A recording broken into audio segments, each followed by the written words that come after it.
Is it lawful to divorce your wife? It wasn't a sincere question, it was a trap. When the Pharisees asked Jesus about divorce, they thought they cornered Jesus. But Jesus didn't argue loopholes. He rewound the Bible to creation and exposed what divorce actually reveals. We're studying Mark 10:1-9.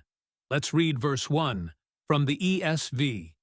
And he left there and went to the region of Judea and beyond the Jordan, and crowds gathered to him again. And again, as was his custom, he taught them. Jesus and the disciples were in Capernaum at the end of chapter 9. Now they're headed north to eventually arrive in Jerusalem. Along the way, crowds gathered, and as usual, Jesus taught the crowds. This created an opportunity for the Pharisees. Look at verse 2. And Pharisees came up, and in order to test him asked, "Is it lawful for a man to divorce his wife?" Some Pharisees, the most conservative, rules-based practitioners of Judaism, approached Jesus. For what purpose? To listen? To learn from him? No.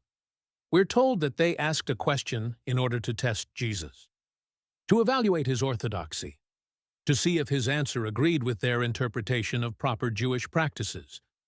What was their test question? Is it lawful for a man to divorce his wife? That's an uncomfortable question in all times and places.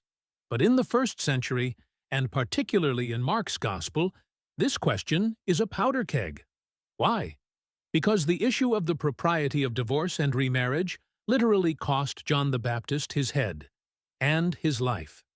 When he called out Herod Antipas for marrying his still-living brother Philip's wife, she schemed to have him killed to silence his criticism. Now, the Pharisees try to trap Jesus with this recently deadly subject. Look at verse 3. He answered them, "What did Moses command you?" Jesus and the whole crowd knows the Pharisees are law-oriented. They seek to preserve Judaism by advocating strict adherence to the dictates of the Torah. So, Jesus asks them what Moses, the mediator of the Torah, commands in regard to divorce. In a sense, as we will see, Jesus has reversed the test. Now, the Pharisees are being tested. Look at their answer in verse 4. They said, "Moses allowed a man to write a certificate of divorce and to send her away." Notice what verb Mark attributes to the Pharisees. Moses allowed. Jesus asked, "What did Moses command you?" And they replied with, "Moses allowed." There's a big difference between an allowance, or a permission, and a command. They told Jesus that Moses, in the Torah, made an allowance for a man to divorce his wife by means of a formal, written decree. You can see this allowance in chapter 24 of the book of Deuteronomy. What does Jesus say in response? Look at verses 5 and 6. And Jesus said to them, "Because of your hardness of heart, he wrote you this commandment. But from the beginning of creation, God made them male and female." Before we discuss what he said, let me remind you that in Mark chapter 9, we saw the Transfiguration. During that event, Moses and Elijah appeared with Jesus and had a conversation with him. So what? Mark's readers know that Jesus has a relationship with Moses, and the Pharisees only have a relationship with what Moses wrote. Now Jesus tells them that the allowance of divorce in Deuteronomy is a concession to human hard-heartedness. It only exists because of failures within sinful human beings. And then he quickly moves away from the concession due to sinfulness and focuses on the original intent of God at creation, alluding to Genesis 1:27.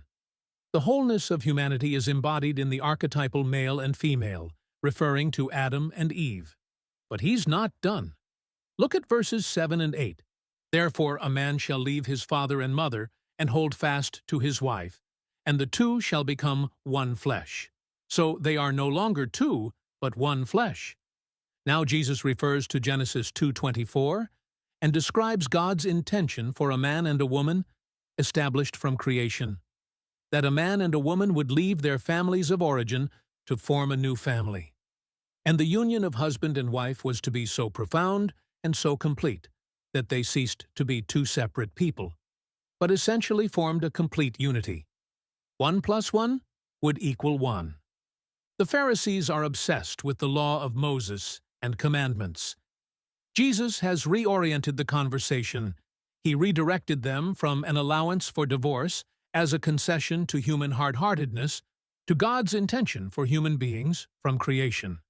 Now Jesus drops the logical inference of what he has said in the form of a decree, almost a Moses-like proclamation of law, in verse 9.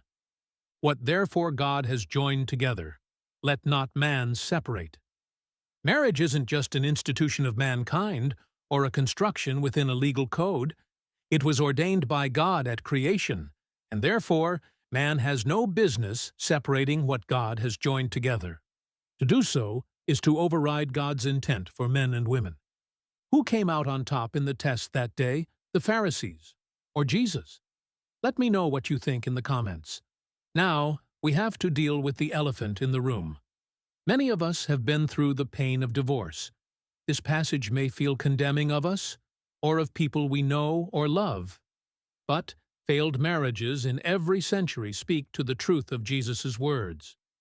Sinful human beings are hard-hearted creatures, and stubborn, selfish sinfulness has resulted in bad behaviors, bad priorities, abuses, and failures. We have failed to live up to God's intentions for us. That is why we needed Jesus, the Messiah, for the forgiveness of sins and the restoration of humanity to God's intentions for us. We can't fix it ourselves. We need Jesus and His gospel.